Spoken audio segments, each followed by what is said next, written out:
Hello friends, welcome to biology lab. तो आज हम बात करेंगे कि हमको पढ़ना कैसे है।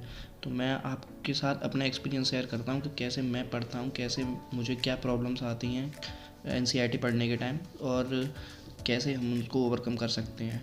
देखिए, सबके साथ नॉर्मली सेम प्रॉब्लम्स ही होती हैं, और हम इस वीडियो में देखें कि एनसीईआरटी को हम एफिशिएंटली कैसे पढ़ सकते हैं।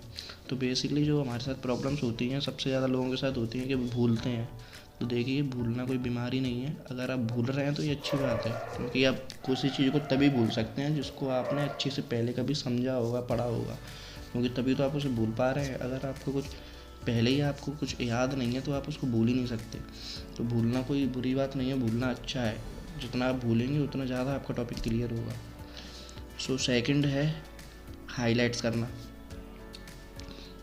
तो हम क्या करते हैं, एनसीईआरटी को पढ़ते पढ़ते हम हाईलाइट कर देते हैं।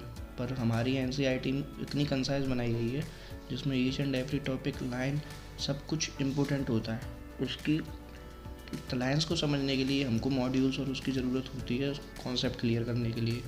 तो हाईलाइट्स कर रहे हैं, अच्छी बात है, पर उससे अच्छा है कि हम उसके कंसाइज नोट्स बनाएं।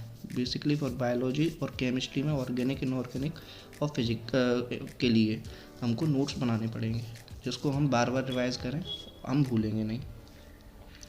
और सबसे अच्छा तरीका ये होता है अपने टॉपिक को क्लियर करने के लिए, जब भी आप कोई टॉपिक पढ़ें तो अपने आप से सवाल करें, जैसे कि आप अपने आप को ही पढ़ा रहे हैं, मन ही मन अपने आप को पढ़ाएं, जिससे आप उस रिलेटेड टॉपिक में देखेंगे कि उसमें आप और भी क्वेश्चन और भी उसके डीप घुसते जाएंगे, तो आप उस टॉपिक को और भी ज़्यादा क्लियर कर पाएंगे। और जो भी पॉइंट्स आपके हैं वो एनसीईआरटी में पॉइंट्स के रूप में या नोट्स में अपन लिख लें।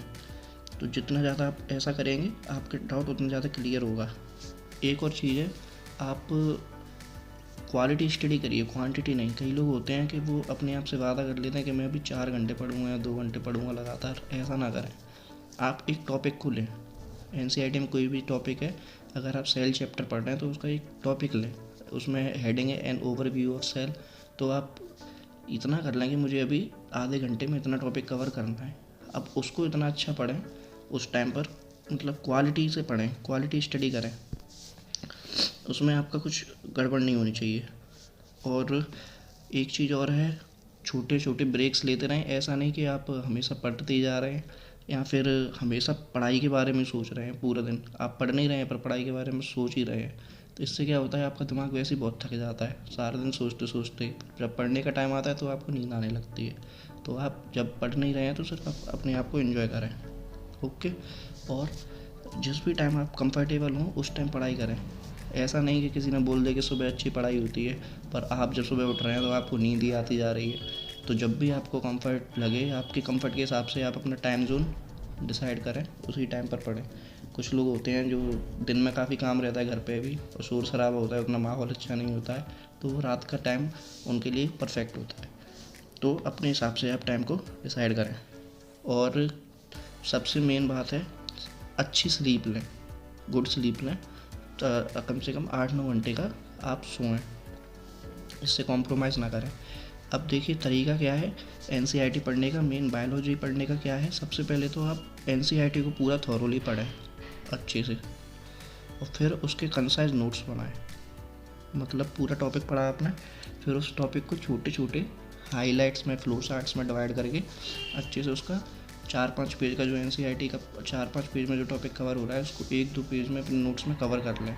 फिर वो आपके पास हमेशा रहेगा और उसको आप आसानी से रिवाइज़ कर पाएंगे। तो पूरा चैप्टर आपका जल्दी रिवाइज होगा। तो जब भी आपको लगेगा भूल रहे हैं उसको देखें, तो आपका चैप्टर बहुत जल्दी कवर हो जाएगा। और केमिस्ट्री में हमको सेम करना है, ऑर्गेनिक और इनऑर्गेनिक केमिस्ट्री को हमें बायोलॉजी की ही तरह पढ़ना है। और जो हमारी फिजिक्स है उसमें हमको ये उल्टा करना है। उसमें करना क्या है, सबसे पहले हमको अपना जो टॉपिक है जो हम पढ़ना चाह रहे हैं उसको पहले हम नोट्स, मॉड्यूल्स जो भी हमारे कोचिंग के हैं, जहाँ से भी हमने सब्सक्रिप्शन लिया है, और वीडियोस और जो भी हमारा अदर है, उससे हम पहले अपना टॉपिक क्लियर करेंगे। फिर उसके बाद जो एनसीईआरटी में उस टॉपिक से रिलेटेड न्यूमेरिकल्स सॉल्व करेंगे। उसके बाद हम एनसीईआरटी बुक पढ़ेंगे, उसका टॉपिक पढ़ेंगे फिजिक्स की एनसीईआरटी बुक से। ठीक है, उसके बाद हमारा ये एक बेसिक फिजिक्स कंप्लीट हो जाएगी। उसके बाद जितने चाहे हम न्यूमेरिकल सॉल्व कर सकते हैं। अब अपने हिसाब से जितना हम न्यूमेरिकल सॉल्व करेंगे उतनी हमारी थ्योरी और पक्की होगी फिजिक्स में।